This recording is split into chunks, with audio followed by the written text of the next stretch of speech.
কাঁথির গদ্দার বলেনি, গদ্দারদের জেলা, মানে ইউ আর অলসো গদ্দার। আপনার বাড়ি তো মেদিনীপুরে, মহিষাদলে জন্মেছেন, হলদিয়ায় থাকেন, আপনাকেও গদ্দার বলেছে। ওনার ভাষাটা শুনবেন, গদ্দারদের জেলা, মানে উই অল আর গদ্দার। জবাব হবে মমতা ব্যানার্জি 25 মে।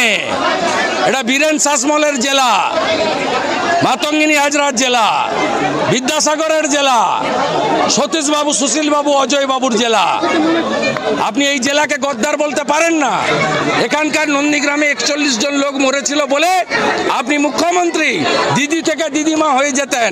জীবনে আপনার এই ঠাঁট বাট ধনসম্পদ, আপনার এই আলালের দুলার, আপনার ভাইপোর হাজার হাজার কোটির মালিক, চার্টার ফ্লাইট চড়া, সব বন্ধ হয়ে